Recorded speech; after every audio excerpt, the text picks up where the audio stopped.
conteúdo. Eu queria parabenizar também a turma da MPC São Luís. Enquanto eu parabenizo a MPC São Luís, eu me parabenizo também, né, Lídia? Porque também faço parte, mas a iniciativa é muito boa, espero que vocês estejam gostando, tá, professores? Eu me identifico muito com cada um de vocês. Eu vou me apresentar, tentar ser breve na apresentação inicial, porque para a gente. Não, mas assim, como eu costumo fazer às vezes na Escola da Vida, quando a gente vai, né? Quando vai dar palestra para os professores, dar boa palavra para os professores, assim, eu conheço um pouco do universo que vocês vivem, porque assim, meu pai e minha mãe são professores, hoje aposentados, mas foram professores.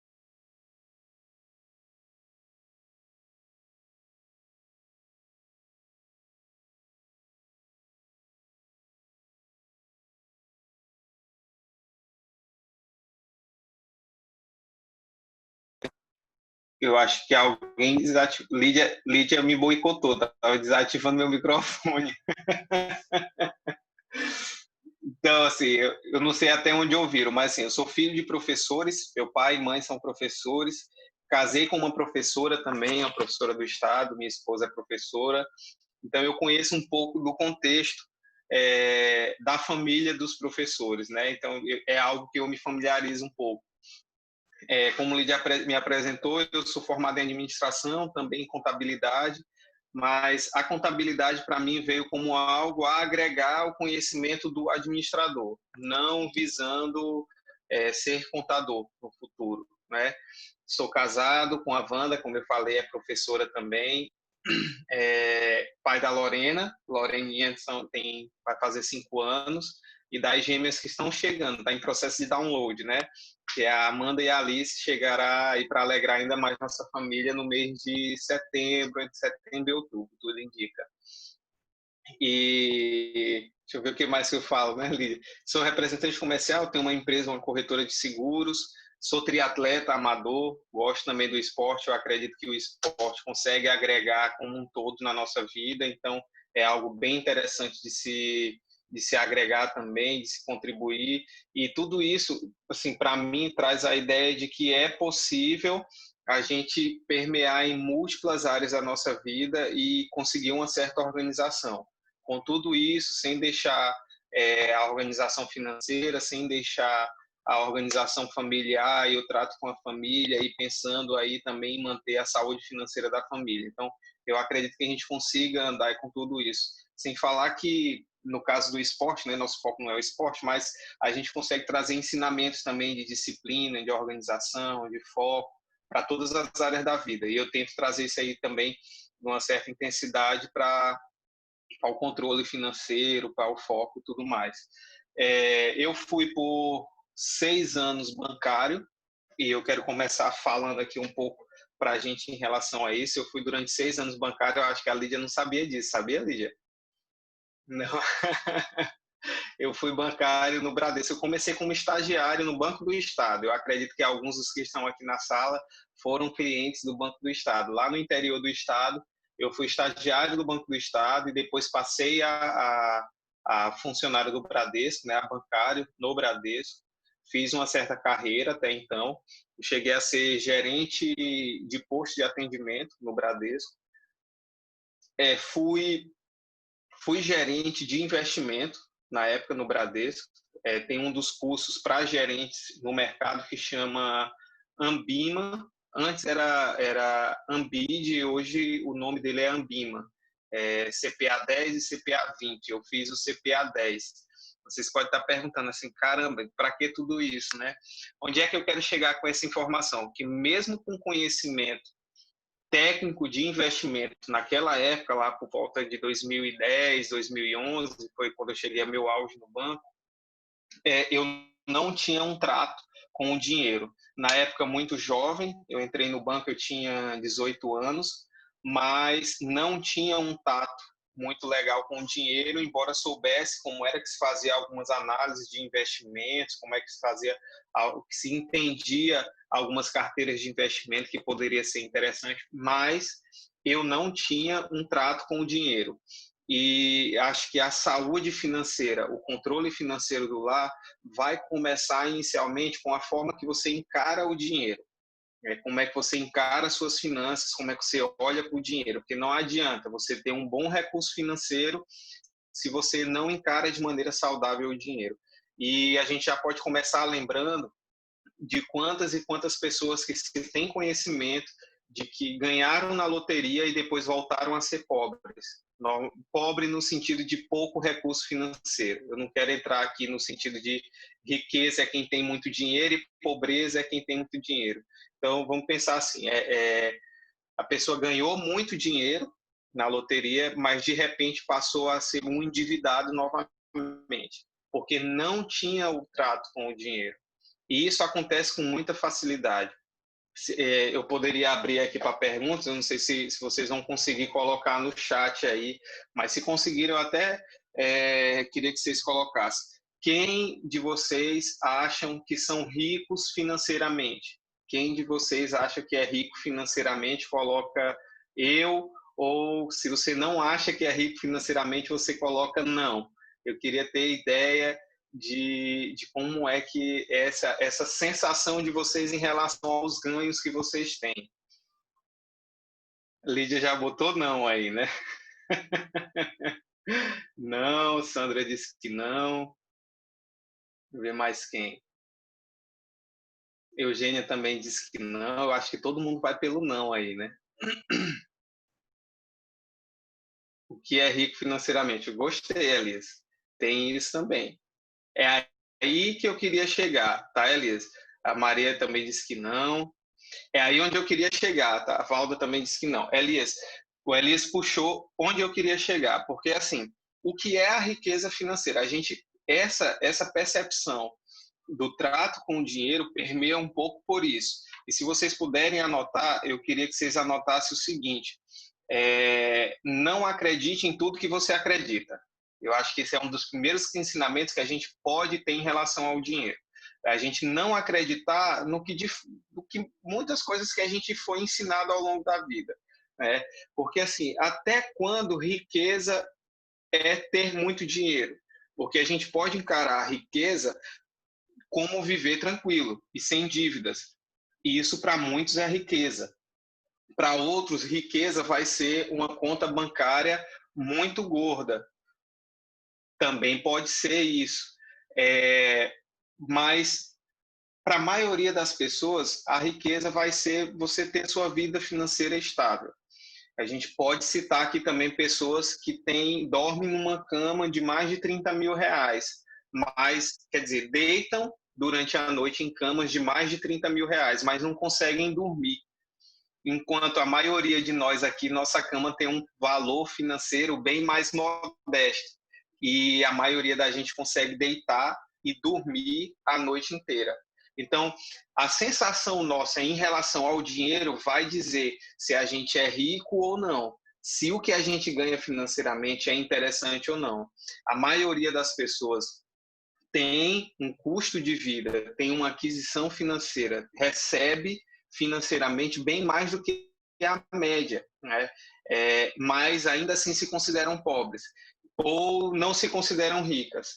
Eu fui fazer um balanço ultimamente que está assim muito em voga, muitas palestras, muitas lives em relação à educação financeira, a construir riquezas e etc e tal, e tem muito a mística do milhão, de se chegar ao milhão.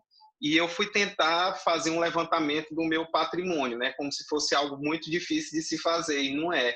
E eu me deparei com uma situação. Eu tenho uma esposa, eu tenho uma família que eu amo e que me ama, eu tenho uma filha linda e eu tenho mais 2 filhas chegando. Se isso não for riqueza, eu não consigo entender mais o que é. Então, assim, a sensação de riqueza, a ideia de riqueza vai andar muito pelo que você acha que é riqueza para você ou quanto você vai estar satisfeito ou não.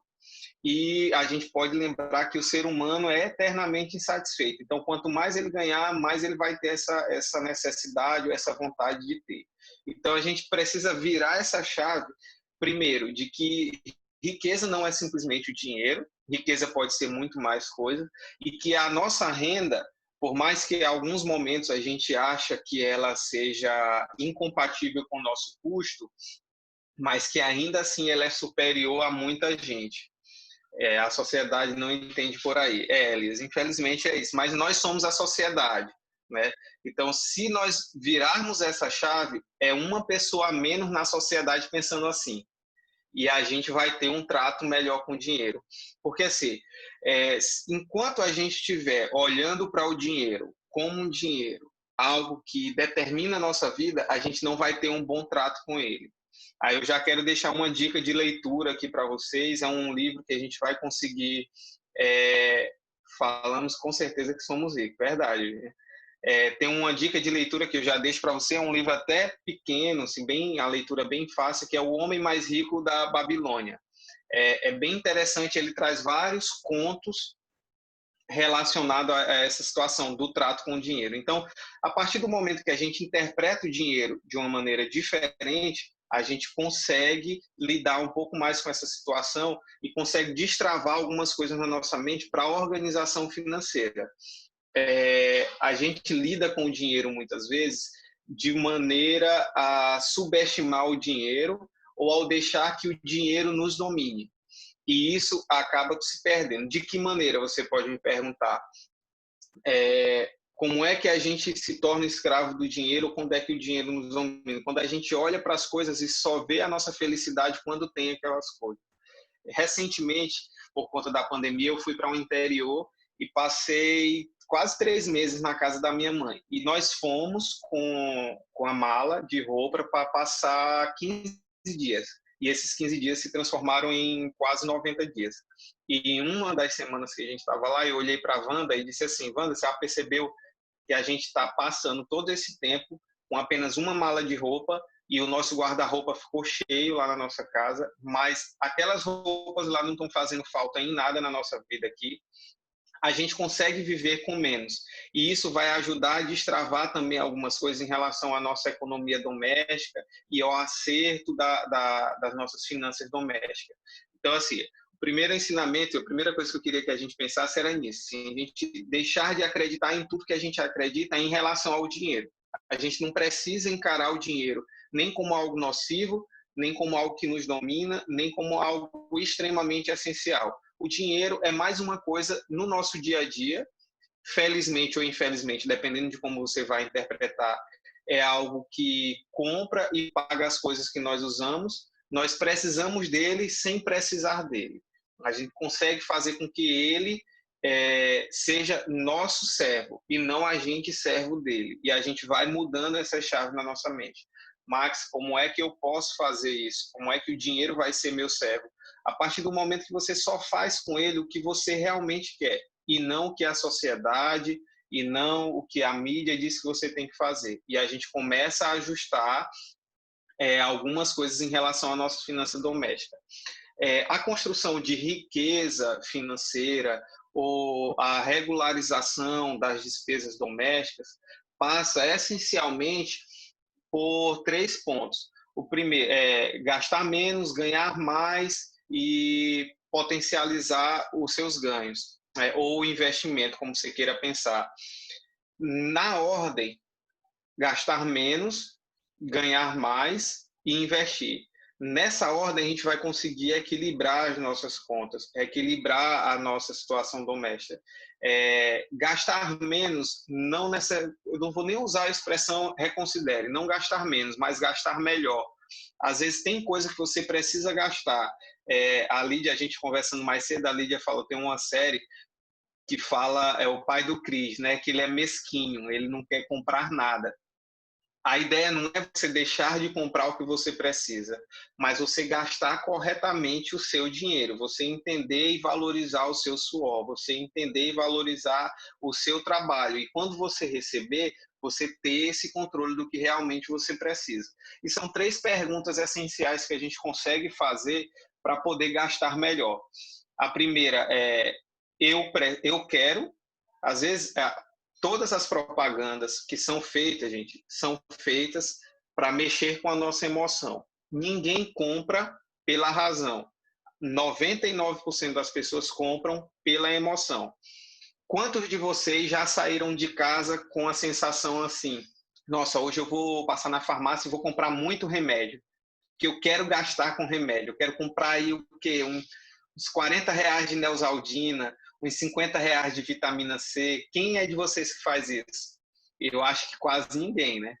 O normal é o quê? Você teve a necessidade do remédio e isso fez com que você comprasse. Agora, no momento da pandemia, a gente viveu isso com álcool gel, com vitamina C, que as pessoas foram movimentadas emocionalmente a comprar esses dois itens que eu citei.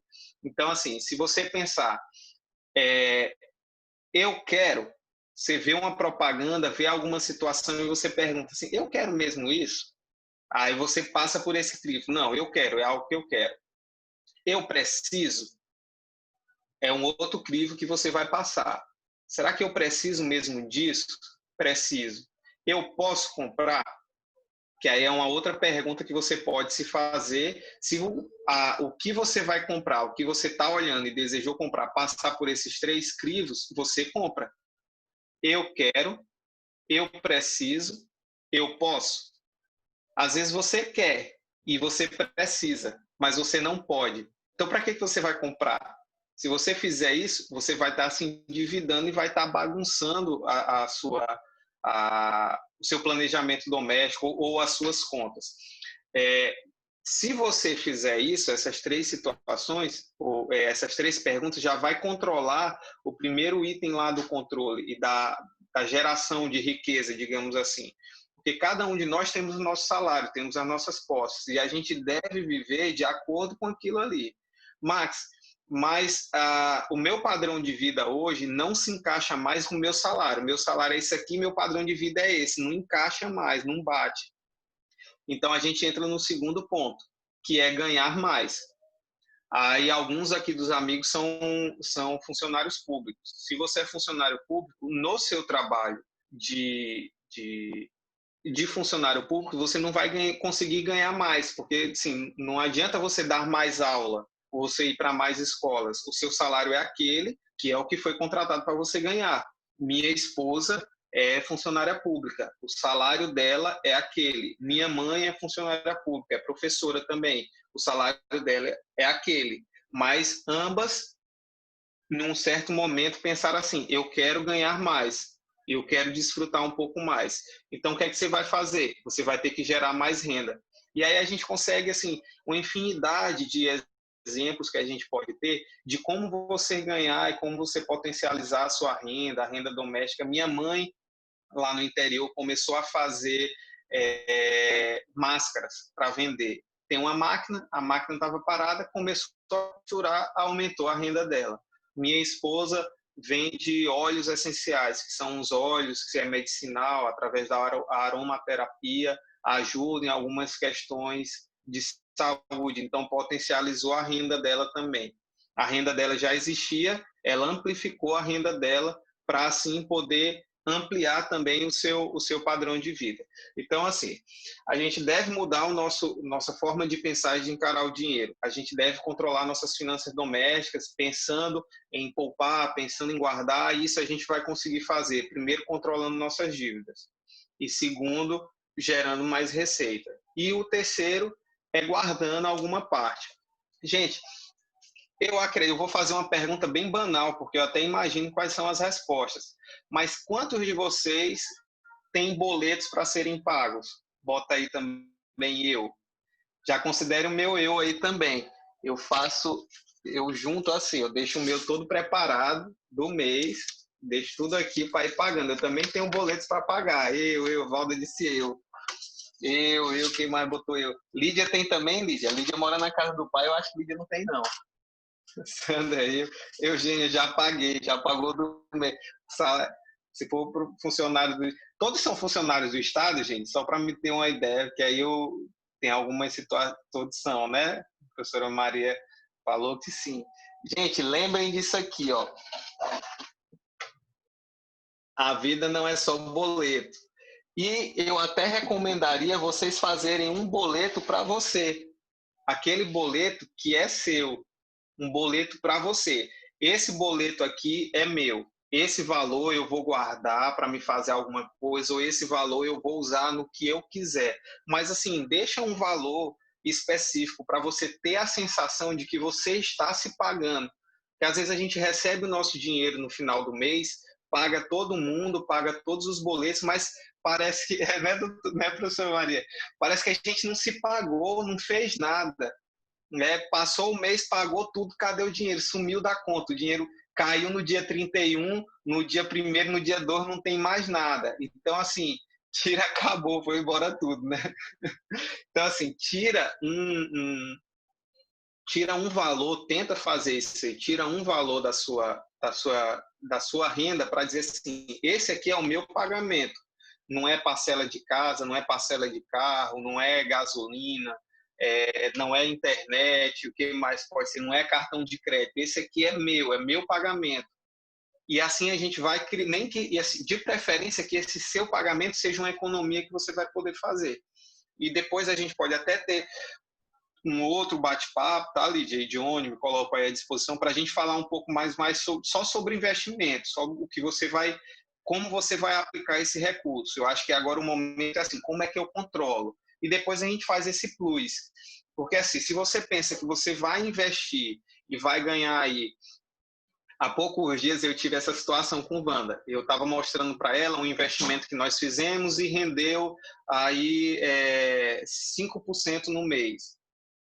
A proporção dele vai render 5% ao mês, não, ao ano. 5% ao ano. Aí ela disse assim, mas é muito pouco isso. Aí eu disse, tu quer perder 5% do teu salário? Não, quero não. Então imagina se você não quer perder 5% ao ano, pensando ao ano, por que você não pode ganhar 5%, 3% ao ano? De algo que você vai juntando todo mês, vai economizando, vai guardando. Então, é uma forma da gente ir mudando a nossa cabeça para essa situação, como a gente pode estar construindo o nosso controle doméstico, como a gente pode estar se pagando, porque cada um de vocês, assim como eu, como o Lídia, a gente trabalha duro um mês inteiro, e qual é a nossa paga? Né? Qual é a nossa recompensa de tudo isso? É só pagar o boleto? Então, a vida não é só boleto. Aí podem me perguntar também, Max, mas eu não tenho hoje, eu não tenho como economizar. Quem aí essa pergunta é um pouco mais audaciosa, quem aí está nessa situação? Hoje eu não consigo economizar nada. Bota eu aí também, para me ter uma ideia.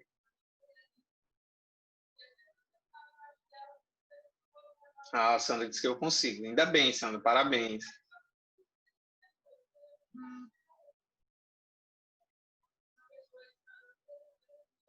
Opa, isso é bom. Tem a turma que está conseguindo. Acho que o pessoal que não respondeu deve ter ficado meio acanhado. A gente tem que pensar assim, o nosso controle doméstico, nossa finança, a nossa economia que a gente vai conseguir fazer, inevitavelmente vai passar pelo controle que você tem de quais são seus gastos domésticos. Então, é essencial você, de repente, fazer uma planilha doméstica de assim, quais são os nossos gastos. Quem, quem é casado faz com o cônjuge, para tentar equilibrar assim, qual é a nossa receita no mês. A nossa receita é essa. E vamos ver qual é o nosso gasto no mês. E aí você vai ver, de fato, ó, a Sandra colocou aí, anota tudo. É essencial isso, para que a gente entre no costume desse controle, desse ajuste doméstico das finanças. E, assim, preferencialmente, você levar isso para seus filhos também. Né? Levar esse ensinamento para seu filho. A gente, infelizmente, está imerso a uma geração que não entende de dinheiro, que não entende de controle, que não entende de limites. Né? Por quê? Porque são jogados simplesmente tudo que quer dar. Às vezes os pais, eu também sou pai e eu penso muito nisso, assim, por não conseguir dar muita atenção para os filhos, eles querem compensar isso com tudo que o filho pede.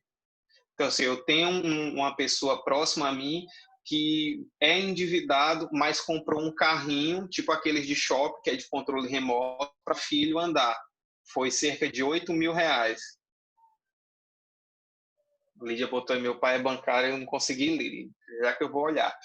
Essa pessoa comprou um carro de R$ 8.000 para o filho, parcelado assim a perder de vista, e ele mora num apartamento pequeno, desceu com esse carro para andar na área livre do apartamento, acho que umas 2 ou 3 vezes. Continua endividado, mas para fazer o gosto do filho, ele fez essa dívida. Não é nem um investimento, é uma dívida. Então, assim, precisava? Não, queria, precisava, podia, eu acho que não passava em nenhum dos 3 crivos. Mas mesmo assim foi lá e se endividou. Certamente sem olhar para as finanças domésticas e ver assim, será que isso aqui encaixa dentro da minha situação? Um outro ponto que a gente deve observar e pensar muito são nas prestações. As prestações é assim, é um furo no orçamento doméstico, porque você olha assim, mas essa prestação aqui de R$ 50 eu consigo. Aí você bota a prestação de R$ 50 e daqui a pouco mais uma de R$ 20. R$ 20, o que é R$ 20? Aí você coloca mais R$ 20 na sua conta, no seu bolo, no seu cartão de crédito. Aí daqui a pouco mais R$ 30. Quando você vê, você está com mais de R$ 1.000 de pequenas prestações. Então pense no potencial que você tem para o pagamento à vista. Essas economias que você está se pagando diária ou mensalmente e você vai comprar à vista. Normalmente você consegue aí de 5 a 10% de desconto em coisas que você vai comprar, porque você teve esse planejamento. Então, imagine como pagas que você está fazendo, você está se pagando e está conseguindo economizar ainda mais quando você vai comprar de fato, porque você teve esse controle. E por que é interessante trazer os filhos à mesa também para entender? Para já ir trazendo esse controle para ele desde novo, desde cedo, para que eles entendam esse compromisso. Eu recentemente fiquei assim, eu fico sempre de cara, muito feliz quando eu vejo alguns exemplos assim. Uma amiga minha estava fez um stories, conversando com um sobrinho dela. E ele falando assim, depois eu quero passar lá no banco para me tirar R$ 100 da minha poupança, porque eu quero fazer não sei o quê. Aí ela perguntava, mas de que é esses R$ 100? Da minha economia. Aí tu ganha como? Eu ganho da minha mesada e eu gasto. Eu não gasto tudo e eu guardo. Aí eu comentei com ela, cara, muito, muito legal isso aí, muito massa. Ela disse, Max, tu ia gostar de conversar com ele. Ele estava na praça um dia e viu e queria um brinquedo, e o brinquedo custava R$ 30. E ele queria porque queria o brinquedo, e a mãe dele disse que não, porque ele já tinha mais brinquedos e tal, e ele insistiu dizendo que queria, e ela disse assim, então beleza, tu vai querer o brinquedo? Quero. Então tu vai fazer o seguinte, tu vai ter que fazer alguma coisa para ganhar esses R$ 30 e semana que vem tu compra. Aí ele teve uma ideia com essa tia dele, que é minha amiga, de fazer brigadeiros. E fazendo brigadeiro, ele saiu vendendo na vizinhança e fez os R$ 30 para ir lá na semana seguinte comprar o brinquedo que ele queria. Se a gente consegue emplacar isso nas nossas crianças desde cedo, a gente vai conseguir controlar as situações do nosso lar, a gente vai contribuir também com as nossas despesas domésticas e a gente vai contribuir com que mais à frente venha um adulto que tenha um controle também financeiro. Eu tenho uma outra colega que faz assim, não vejo a hora de eu fazer isso com Lorena, minha filha. Tem uma outra amiga que faz assim, ela tinha um problema com o filhinho dela de 9, 10 anos quando ia no supermercado. Quem tem filho pequeno aí, ou que já teve filho pequeno, passou por situações difíceis no supermercado, deve saber que a criança olha aquele negócio chamativo e o olho dela só vai no que é mais caro, né? E o filho dela sempre ficava assim, dando esses trabalhos no supermercado e tudo mais. E ela fez o seguinte, toda vida que ia no supermercado, nesse período gasta muito com alimentação, a Eugênia falou.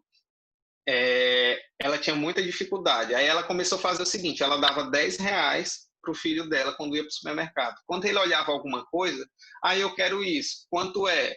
É tanto. Teu dinheiro dá? Não dá. Então não dá para comprar. E assim ela ia fazendo. Eu quero esse biscoito. Quanto é o biscoito? É R$ 4. Teu dinheiro é quanto? 10. Dá? Dá. Aí queria outra coisa, aí ia equilibrando, ia fazendo a criança ter essa noção do que dá de incluir e o que não dá de incluir na renda que ela tinha, que naquele caso eram os R$ 10. Se você consegue trazer essa realidade para seu lar, fazer isso todo mês talvez seja complicado, mas brincar com o filho dessa situação, a nossa receita é essa daqui, tem essa e essa e essa conta. Faz contazinhas simples para que eles ajudem a entender e absorver isso. E quando for fazer alguma pergunta, quando for indagar por alguma coisa que ele quer, ele vai considerar e vai aceitar mais fácil o seu não, o seu sim ou o seu espera um pouco mais.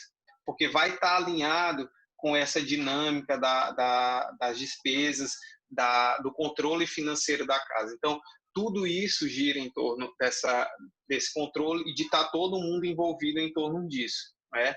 E assim você vai conseguir caminhar para ter uma receita um pouco melhor, para ter uma economia no seu lar e conseguir equilibrar essas contas. Então, lembrem disso, é uma outra estratégia. Traz os filhos, traz todo mundo da casa para entender como é essa dinâmica da casa, né? Não adianta só a gente dizer assim, tem sócio da SEMAR aqui, desliga essa luz, pega a conta de luz e mostra. Eu fiz isso aqui recente aqui em casa. A nossa conta de luz, antes da pandemia era uma, durante a pandemia é outra. Está todo mundo em casa mais tempo. Eu acredito que todo mundo deve ter passado por isso. Supermercado e energia, assim, subiu drasticamente. Se a internet fosse pelo uso também, ia lá em cima, ia lá nas alturas, né? Graças a Deus que a internet não é pelo consumo. Senão, tava todo mundo com mais essa despesa aí em casa. Mas, assim, chama e mostra, ó, a gente gastava isso e agora está gastando isso. A gente precisa equilibrar isso. Algumas pessoas que estão em situações um pouco mais complicadas financeiramente, né, a gente olhando para todo esse cenário e tudo que a gente falou até agora, Max, eu não tenho como economizar, o que eu ganho não está mais, eu já estou numa situação de endividamento, o que é que eu posso fazer? Tem coisa que a gente tira da gordura e tem coisa que a gente tira da carne mesmo, quase rasgando o osso, né? Porque assim, se alguém aqui na sala está em alguma situação assim, eu estou muito endividado, eu preciso fazer alguma coisa, vai ter que começar a cortar na carne. Tem aquilo que hoje é seu luxo, você reconsidera e tira ele da sua despesa. Porque, assim, tem dois tipos de despesas que nós temos no nosso dia a dia. E eu queria que cada um de vocês pensassem agora, eu vou falar e vocês traz aí a sua memória, no seu caso, quais são elas. Uma são despesas fixas e a outra são despesas variáveis. As despesas fixas é aquele compromisso que você tem e não tem o que fazer. Você tem que honrar com ele todo mês. Quem mora de aluguel, o aluguel é uma despesa fixa. Quem ainda paga a prestação da casa, a casa é uma despesa fixa. Quem tem o financiamento do veículo, o veículo é uma despesa fixa. O supermercado, a feira, as frutas, é uma despesa fixa, Max? Não, é uma despesa variável, porque você pode consumir mais ou menos de acordo com o mês. Então, você tenta equilibrar isso. Se você conseguir fazer esse ajuste, então a sua despesa doméstica vai poder encaixar um pouco mais. O nosso desafio também, enquanto administradores financeiros do lar, que a maioria de nós aqui somos, é tentar trocar as despesas fixas por despesas variáveis. E tragam aí a memória de vocês agora, assim, quais são as minhas despesas fixas e quais são as minhas despesas variáveis. Normalmente, o que você tem no cartão de crédito são despesas variáveis. E, geralmente, o que está no boleto são despesas fixas, que você não tem como negociar. Mas o que está no cartão de crédito você consegue. Aí aqui eu já trago alguma dica. Nesse período agora da pandemia, minha renda é variável, né? Por conta da empresa, da representação comercial e da corretora de seguros. A minha renda é completamente variável. A renda de Wanda, não. Tem uma parte como funcionária pública que é fixa, mas a da venda dos óleos é variável. E a nossa dinâmica doméstica está baseada no todo, na média do todo. Então, assim, no mês de março, eu tive um impacto de como poderia ser tudo isso. Eu parei, vi todas os meus compromissos a pagar, e comecei a observar justamente isso. O que é fixo e o que é variável.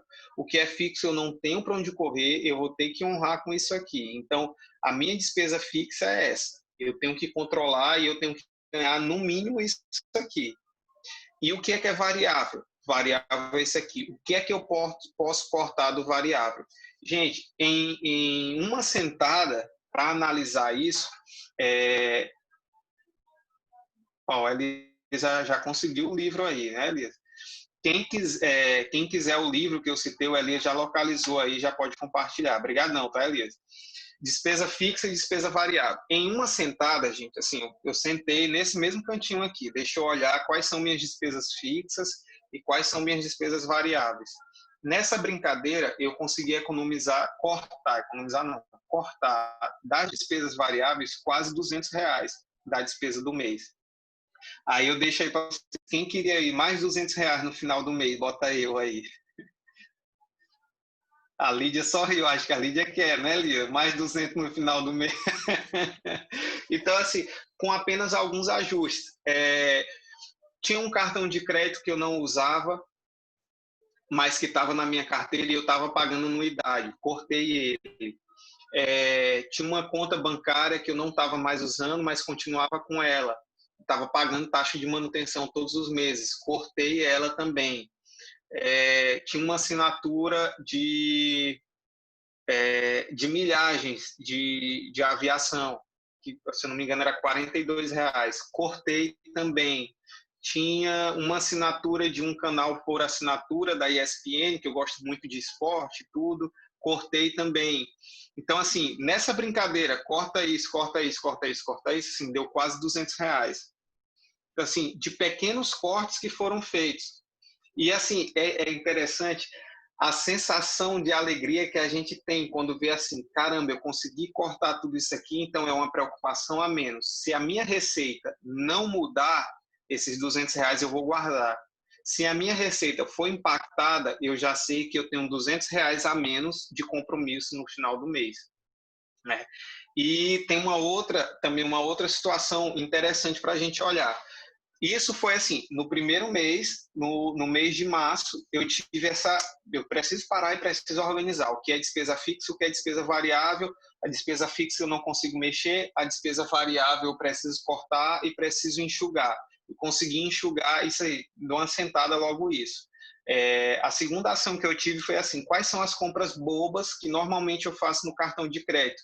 Aí sair marcando tudo, isso aqui a gente precisa rever. Tá, vamos rever isso aqui. Minha fatura do cartão de crédito caiu aí cerca de 70%. Então, assim, boa parte das nossas despesas domésticas estava no cartão de crédito e eu consegui reduzir para 70% a fatura do cartão de crédito. Max, em que foi? Como foi? Só deixando de comprar bobagens que normalmente comprava. De lanchar fora, diminuir a frequência de comprar comida fora, lanche, tudo mais. Até porque, assim, aí, às vezes, eu até tentei fazer essa equação. Quanto é que você gasta fora? Aí você olha assim, não, mas minha despesa com supermercado aumentou. Mas não aumentou na mesma proporção do que você gastava fora. O que você deixou de gastar fora, você economiza muito mais fazendo em casa. Então, assim, uma compra no supermercado de R$ 100 vai render muito mais do que se fosse R$ 100 em lanches. Então, assim, são alguns pequenos ajustes que você vai conseguindo fazer e vai enxugando ainda mais. Agora, já passado quase 2 meses da pandemia, durante a pandemia, né, eu me peguei numa seguinte situação. Eu não vou querer que ninguém se exponha aí, mas se algum de vocês tem empréstimo consignado, também você tem como enxugar ele. Nós fizemos um empréstimo consignado há alguns anos atrás, há bem muitos anos atrás, né? Que foi na época do nosso casamento ainda, a gente fez e depois renovou ele por conta de um negócio que nós iríamos abrir. E me deu aquele estalo, as taxas de juros baixaram. A taxa de juro, quando eu fui fazer o empréstimo, quando nós fizemos o empréstimo há quase 5 anos atrás, era de 2,04. Teve gente que já se interessou aí. A taxa de juro que foi feito era de 2,04% ao mês. A taxa de juro hoje para um empréstimo novo, você vai fazer isso no Banco do Brasil. Estou dando um exemplo do Banco do Brasil, que é onde a gente tinha já dando ok também, né? Onde a gente tem essa operação. Então, quando nós fizemos foi a 2,04, se você for fazer um empréstimo novo hoje, está 1,55 a taxa.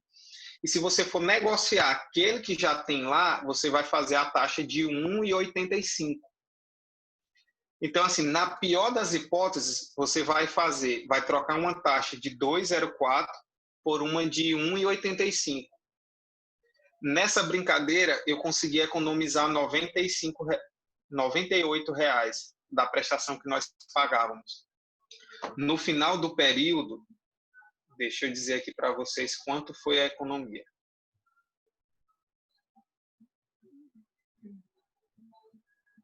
Foi uma economia no final da operação de R$ 6.762. Se os R$ 200 estava bom, hein, Lídia? Então, assim, com uma simples negociação, gente, a gente parar e olhar assim, você olhar para suas despesas, para suas finanças, para finanças domésticas e entender assim, onde é que eu posso cortar, o que é supérfluo e onde é que eu posso ajustar. A taxa de juro que eu fiz anteriormente era de 2,04 ao mês. Se eu for negociar essa mesma taxa, esse mesmo empréstimo, eu vou pagar 1,85 ao mês. Então, você vai ter baixado aí 0,19% ao mês. 0,19% ao mês vai nos gerar uma economia de mais de R$ 6.000 no longo dos anos, que a gente ainda vai pagar, que se Deus quiser a gente vai quitar esse empréstimo antes. Então, assim, são pequenas ações que a gente vai fazer, vai ajustando, que vai dando uma enxugada nas nossas economias, sem troco, Maria, sem troco. Eu fiz assim, eu fiz o seguinte, dando um exemplo. Eu vou dizer na prática como foi que eu fiz nos dois. Eram 2 empréstimos, um no valor de 10 mil e uma fração. Esse que era o valor de 10 mil e uma fração, o empréstimo, a prestação era 200 e pouco. Agora eu não lembro de cabeça quanto era a prestação. Wanda ainda tinha margem. Olha, depois a gente pode conversar e pode ajudar nisso aí, tá? Com maior satisfação. Wanda ainda tinha uma margenzinha lá. Se fizesse um empréstimo novo, do mesmo valor do que estava, tá assim, um empréstimo o saldo devedor era 10 mil e uma fração, quase 11 mil. E ela tinha margem que dava de fazer um novo empréstimo no valor de 10 mil, certo? Aí eu pedi, faça a simulação de um empréstimo novo vamos arredondar, 11 mil, um empréstimo novo de 11 mil reais. Há 69 meses, que era o prazo que estava faltando. Mas vamos botar um troco. Não quero troco. Eu quero 11 mil reais, que é o valor do outro, ao mesmo prazo que está faltando do outro. Esse aí eu consegui a taxa de 1,55, porque foi um empréstimo novo. Quando o dinheiro caiu na conta, a gente foi lá e disse assim, eu quero abater esse empréstimo anterior. Aí foi lá e abateu o empréstimo anterior. Então o dinheiro caiu na conta e já saiu de novo. Aí já abateu esse aí, a gente conseguiu trocar uma taxa de 2,04 por uma taxa de 1,55. Passaram-se algumas semanas, o outro empréstimo, que era maior, a gente não tinha margem suficiente para fazer um empréstimo novo. Então, tinha que renegociar com a taxa anterior, com a taxa maior atual. A maior taxa atual ainda é mais barata do que a que foi feita. Aí nós trocamos a taxa de 2,04 por 1,80, não foi nem 1,85, a gente conseguiu descer para 1,80. Então, reduziu ainda mais. Quando juntou o pedaço do primeiro com o pedaço do segundo, que deu essa parcela de quase R$ 98 que a gente economizou e que no final de tudo deu mais de R$ 6.000 de economia. Então, assim, gente, 0,19% de economia gerou depois de 5 anos, vai gerar depois de 5 anos mais de R$ 6.000. O poder dos juros compostos, ele pode nos sugar ou pode nos abençoar também. Se você estiver contraindo um empréstimo, vai te sugar. Se você estiver guardando, vai te ajudar e vai elevar aí os seus ganhos, as suas economias. Para fechar, vou conversar com você, consegue fazer isso até pelo aplicativo, tá, gente? Consegue fazer isso até pelo aplicativo. Depois vocês... Assim, eu tenho o maior prazer de ajudar, de tentar fazer isso para vocês, de contribuir de alguma forma para poder equilibrar isso aí, quem estiver nessa situação.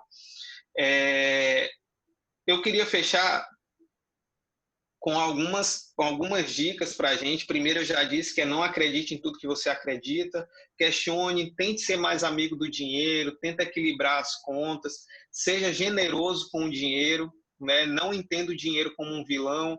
Infelizmente, a mídia, as novelas nos mostram que quem tem dinheiro são pessoas más e que menosprezam ou pisam em quem tem menos dinheiro. Eu entendo o dinheiro assim, o dinheiro ele potencializa quem você já é. Se você é uma pessoa boa, você vai ser melhor ainda. Se você é uma pessoa má, você vai ser pior ainda. Porque se você tem o coração ruim, você vai fazer o dinheiro, ter mais coisas, ter mais posses, vai fazer com que você pise as pessoas. Se você tem um coração generoso, você será ainda mais generoso. Então, encare de maneira diferente o dinheiro, as finanças, conversa com a família, entenda, busque trazer isso, seja generoso com as outras pessoas, abençoar os outros também com as suas finanças, que assim vai retribuir. É uma coisa que é certa, quer você acredite na Bíblia ou não, nós temos princípios cristãos, a gente acredita que é dando que se recebe. E comumente falando é a máxima da lei da semeadura. Se você plantar o bem, você vai colher o bem. Se você plantar o mal, você vai colher o mal. Então, o dinheiro pode ser uma forma de nós sermos mais generosos, mais amigos dos próximos, mais gentis. Pense mais, é uma outra dica também. Pense mais no que importa e menos do que não importa. Pense mais no que importa e menos no que não importa. Tenta trazer, absorver boas ideias, boas dicas que contribuam também com a organização financeira, com a administração financeira de cada um de vocês. E tenta esquecer aquelas coisas que são fúteis, que são passageiras, que às vezes só vai consumir a energia de vocês e a organização de vocês e as finanças também. Então, assim, dê atenção àquilo que é mais essencial, àquilo que é mais interessante. E faça uma curadoria de tudo que vocês veem, de tudo que vocês olham. A internet está repleta de coisas boas, né? Tá, assim, uma maravilha de coisas boas, de boas dicas, de bons assuntos para controle financeiro, para controle dos ajustes financeiros. Esqueça um pouquinho, eu vou falar com cada um de vocês como eu falei com minha mãe. Esqueça um pouquinho a política e o coronavírus e dá um pouquinho mais de atenção à sua própria saúde e à saúde financeira. Para mim, de todos esses anos que eu fico assim tentando aprender mais como controlar despesas domésticas, nesse período de pandemia foi minha maior realização, minha maior conquista com finanças domésticas, que foi fazer minha mãe e meu irmão começarem a investir, ajustarem um pouco mais as despesas e começarem a guardar um pouco mais. Então, tentem fazer isso, assim, filtra tudo que vocês veem durante o dia, vê o que é que faz sentido, o que não faz sentido, aquilo que não faz sentido você vai deixando de lado, aquilo que faz sentido você vai potencializando ainda mais. Quem tem Facebook, Instagram, faz uma varredura aí no Instagram e no Facebook de vocês, para vocês darem mais atenção ao que importa e menos atenção ao que não importa. E assim vocês conseguirem construir, junto com a família, junto com cada integrante do lar, essa cultura, essa ideia, essa dinâmica de um ajuste financeiro um pouco mais padrão, um pouco mais equilibrado e pensando no longo prazo, tá? Eu queria falar mais, teria assunto aí para muito, mas eu vou segurar por aqui, tá, Lídia? Mas me deixando à disposição, me colocando à disposição, agradecendo a oportunidade e agradecendo também a atenção de cada um de vocês de estar aqui conosco. Eu vou deixar meu Instagram. Pode, Lídia? Pode fazer essa propaganda? Claro, pode sim. Max Pierre EPC, acho que a gente até coloca aí no chat. Max Pierre EPC. Quem quiser depois me chama lá, tá? Se quiser me seguir, a gente começou aí também dando dicas de desenvolvimento pessoal. Vou puxar um pouquinho mais também para essa questão do controle financeiro também, tentando trazer algumas dicas. Vou engatilhar uma série aí logo mais de como fazer renda extra. Sim, eu tenho um objetivo e através da renda extra eu vou chegar a esse objetivo, comprar um bem. A minha ideia é essa, daqui a pouco a gente vai começar a falar sobre isso lá no meu Instagram, e se tiver alguma dúvida eu puder somar com vocês, eu vou estar trazendo também, tá bom? Só para finalizar, eu quero deixar a dica de outro livro, esse livro aqui, Casais Inteligentes Enriquecem Juntos, do autor Gustavo Cerbasi. Esse aqui foi o primeiro livro, assim, eu não, nem pensava em casar ainda, e eu comprei esse livro, li, me amarrei. Tudo que for material do Gustavo Cerbasi, eu recomendo, porque é um cara assim, que contribui muito em relação a isso, ao ajuste das finanças domésticas, ao controle financeiro, eu acho que vale muito a pena. Está dentro daquilo que eu disse, assim, dê mais atenção ao que importa e menos ao que não importa. Então, coloca também aquele livro que eu falei, né, O Homem Mais Rico da Babilônia e Casais Inteligentes Enriquecem Juntos, na prateleira lá do que mais importa. Tá? Aí deixa a politicagem e o coronavírus no que menos importa, porque aí a gente vai estar se desgastando mesmo, tá bom? Gente, muito obrigado, que Deus abençoe cada um de vocês, traga à luz a mente de vocês também para terem uma vida equilibrada também nas finanças, tá? Obrigadão. Muito bom, Max. Gostei demais da palestra. Eu até peguei aqui um comentário do Elias. Olha só o que ele perguntou. Aqui. Se torna obsessão anotar todo o gasto para controle? Tipo a gente nem falou isso, né? Que pode ficar aberto, gente. Se tiver pergunta, eu não vou sair, não. Eu vou responder. Ah, tá.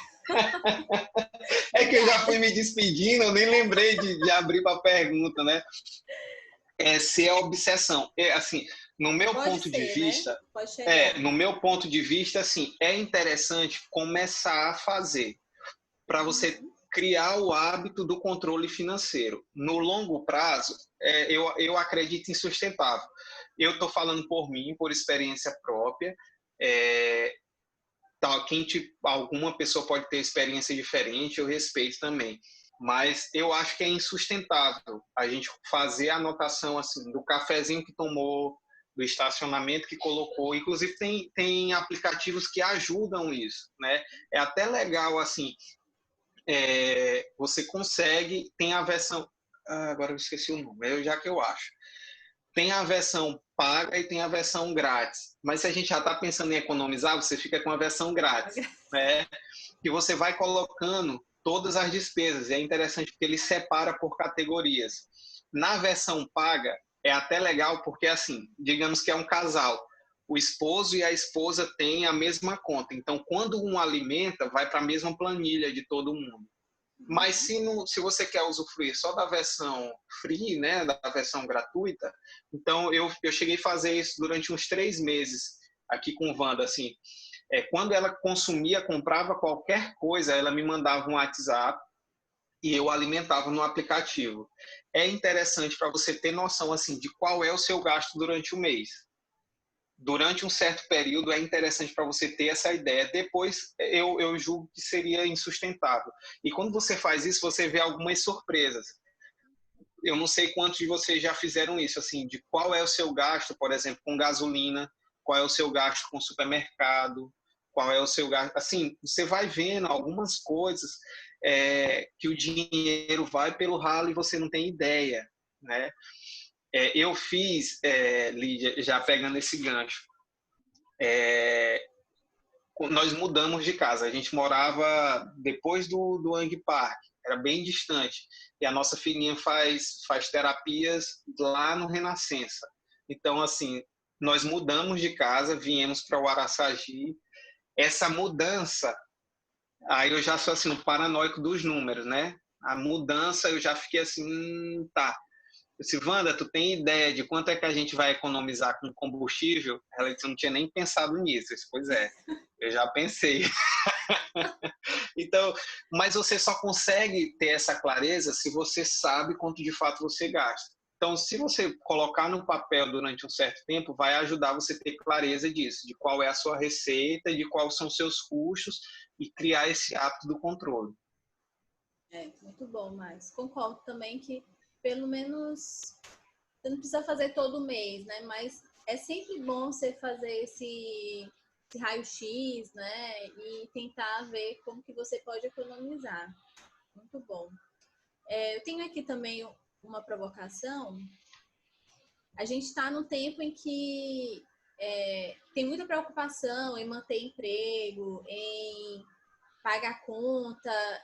A gente vê pessoas que estão realmente adoecendo por causa disso. Então, eu queria saber de ti alguma dica, né, para as pessoas não virarem paranoicas com relação a isso, né, com relação ao que a gente está passando, ao que a gente está vivendo. É interessante, essa pergunta é desafiadora. Pode passar para a próxima, Lídia?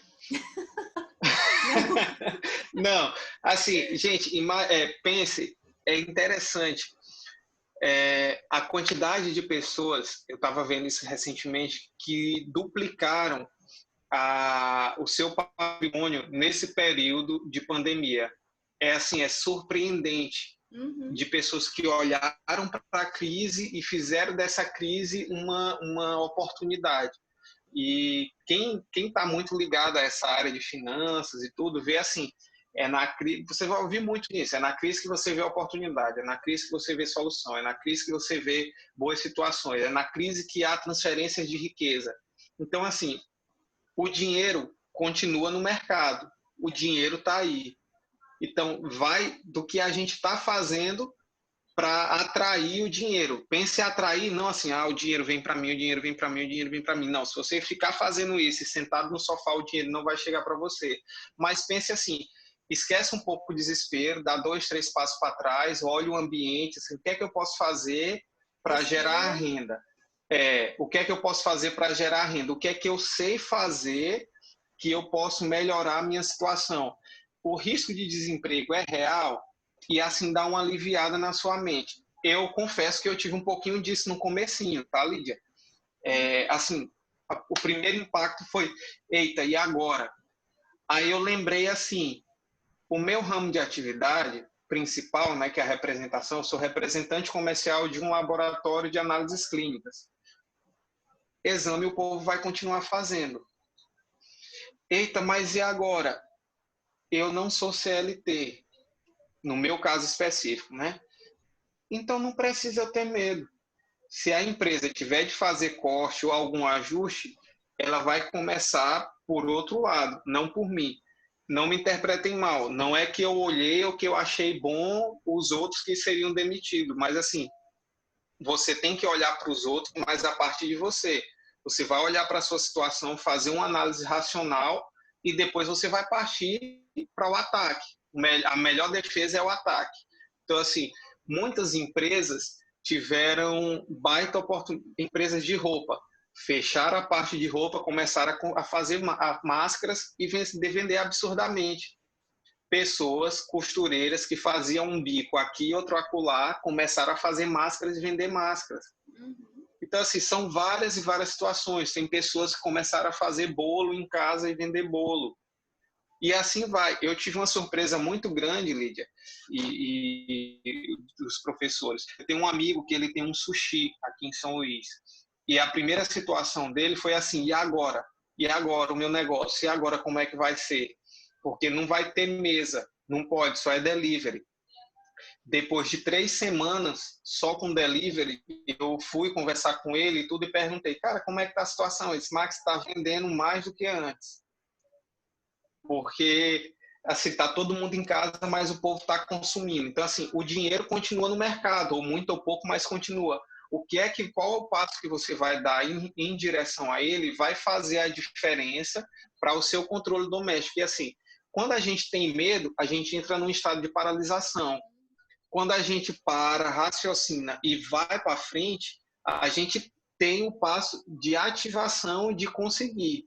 É mais fácil dar certo você indo para o ataque do que você paralisado e com medo. Então, assim, a eminência de uma situação difícil financeira é real, a gente não ignora isso. Mas, assim, esquece a dificuldade e pensa assim, qual é a oportunidade que eu tenho a partir disso? E foca nisso aí, e vai nessa direção. Muito bom, Max. É isso. Eu acho que a chave é a criatividade, né? Ir Eu não atrás, sei se eu dou... pesquisar. Eu vou dar um spoiler aqui, Lídia. Diga. Eu estou me coçando para isso. Assim, eu tive essa ideia quando eu estava lá em Presidente Dutra. Eu tenho um casal de amigos que eles tinham uma lanchonete e fecharam, porque assim, o casal tinha uma lanchonete. O pai dessa nossa amiga tinha uma motopeças e queria aposentar, já estava mais de idade, muito tempo, e passou a motopeça para esse casal.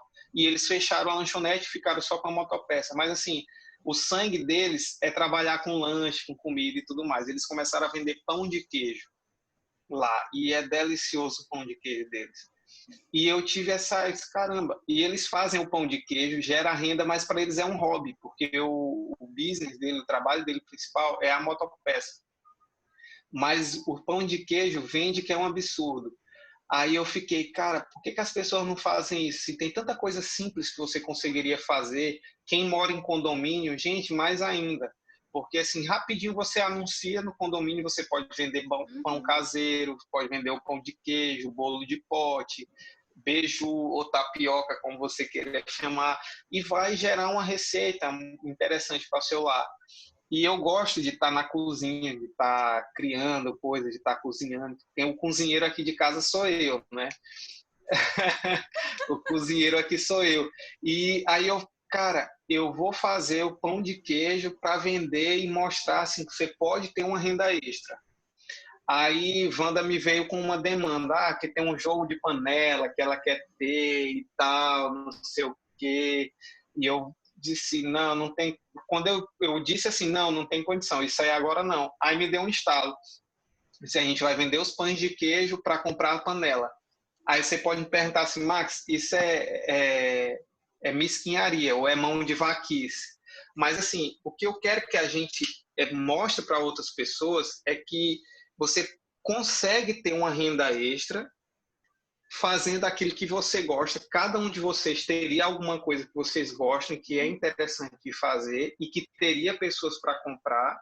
Você vai potencializar a renda da família e não vai precisar se endividar no cartão de crédito.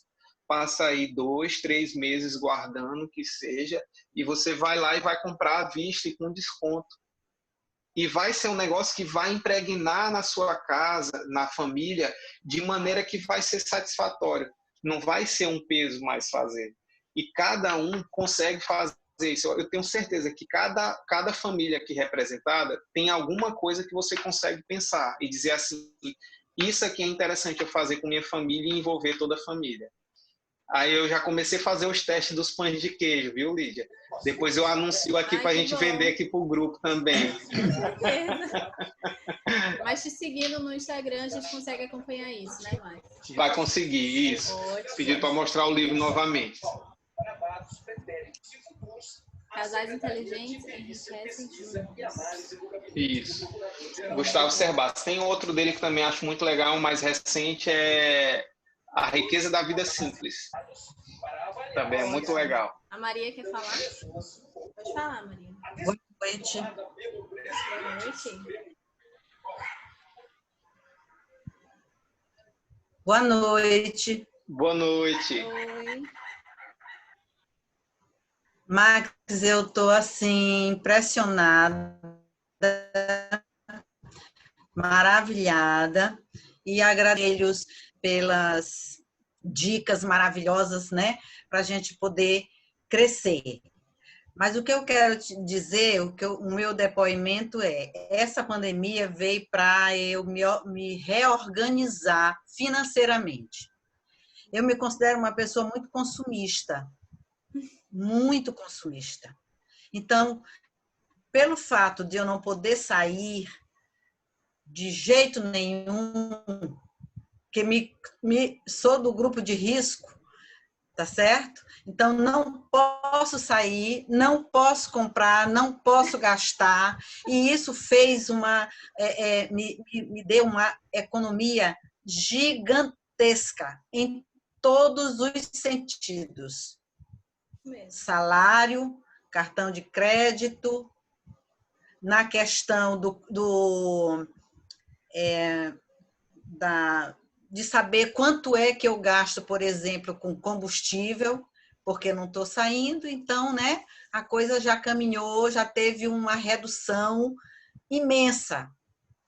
Então, com isso, com esse período de pandemia, que nós ainda estamos passando, estamos vivendo, de certa forma, esse momento me trouxe, assim, benefícios.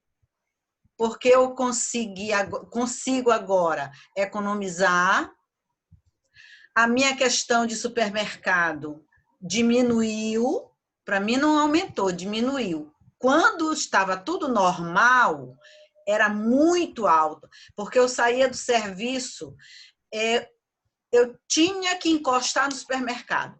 Aí eu dizia assim, eu vou comprar só isso e isso. Saía de lá com o carrinho lotado. Às vezes, coisa até sem necessidade que eu já tinha em casa. Você está entendendo? Então, assim, aí você vê aí falando a respeito disso, aí você está falando e eu estou, sabe, rememorando aqui, revendo a coisa e vendo que a minha receita hoje, ela tem, assim, uma economia brilhante. Eu fazia tanto tempo que eu não via dinheiro na minha conta, hoje ele está lá na minha conta, sobra. Que bom. Você entendeu? Então, assim, e isso não vai ser só esse período, não. Eu estou tão gostando da ideia que essa questão de consumismo aí vai ficar obsoleto. Dou certeza a você. Tá certo? Mas, assim, vai ficar de lado. Vai, garanto, não tenha dúvida, porque eu estou gostando dessa outra forma. Estou comprando as minhas coisas mais à vista. Eu era só no cartão. Você está entendendo? Estou. Tem até outra situação, Lídia. Desculpa de cortar, Dona Maria. Tem gente que fala assim, eu não tenho um cartão de crédito, porque cartão de crédito gasta muito. Quem gasta é a pessoa, o cartão de crédito está lá, paradinho, né? Você que vai lá e gasta. Mas, assim, eu acho que o cartão de crédito é uma boa ferramenta, sim, e a gente tem como conseguir usar. Vocês querem ver uma dica? Eu falei que eu cancelei um cartão de crédito, né? Eu cancelei um cartão de crédito que tinha taxa. A gente consegue hoje em dia cartão de crédito sem taxa de anuidade e, além disso, com cashback. Eu não sei quantos de vocês sabem o que é o cashback, né? Tem algumas empresas que trabalham assim. Ela vende a sua informação, que pode ser vendido, né, para outras empresas, assim, o seu nome, seus hábitos de consumo, que é o que a gente chama de lead, né, para as empresas que querem mandar propaganda para você. Então, assim, as empresas pagam por esse lead, pagam por essas informações para poder mandar propaganda para você. E como quem vende o lead recebe um dinheiro, ele devolve esse dinheiro um pouco para você que está consumindo. Então, assim, tem empresas de cartão de crédito que reembolsa com cashback até 1% da sua fatura.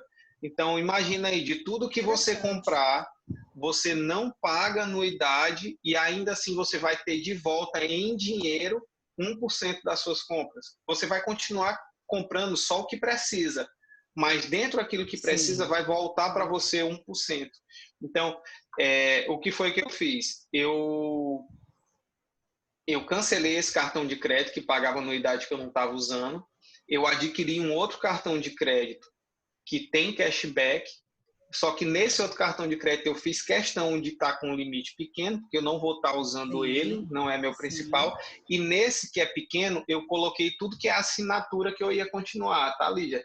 Fatura do cartão de crédito, Netflix, YouTube, são as 4 assinaturas que tem, assim, que é uma coisa que é fixa todo mês, ficou só para esse cartão de crédito, que vai me dar ainda 1% de retorno em toda a fatura que for fechada. Então, assim, eu nem estou pagando anuidade e estou tendo um retorno de 1%.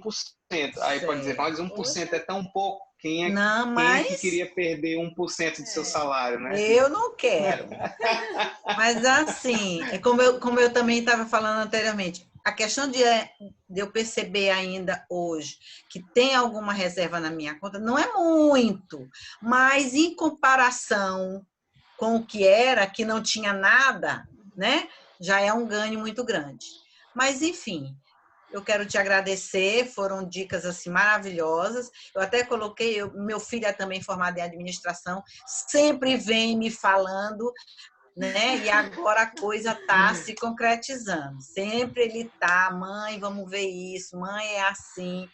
Mas agora já tinha uma certa resistência, porque era assim, sabe? Tudo. Agora não, agora está mais centrado.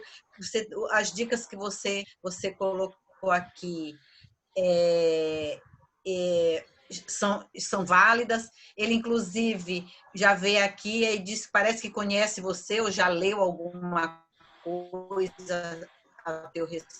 Ele é famoso mesmo. E aí eu digo, que bom, então vamos embora sentar para a gente agora reorganizar o que eu tinha certa resistência, que agora o negócio vai para frente. Obrigado. Muito bom. Você foi simples, mas assim, muito abrangente. Obrigada. Muito bom, Eu Max. que agradeço. Obrigada, Maria, também, pelo comentário. Max, realmente, Nossa, foi muito bom. Muito obrigada por compartilhar com a gente teu conhecimento. E realmente ficou com gostinho de quero mais, né?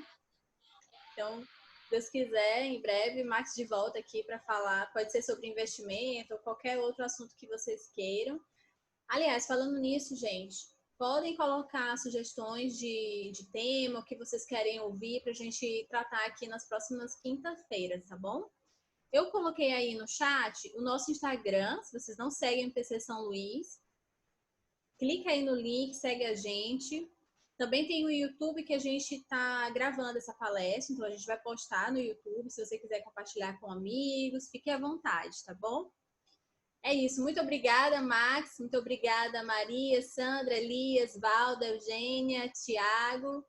Foi muito bom conversar com vocês. E quinta-feira estaremos de volta também nesse mesmo link, tá bom?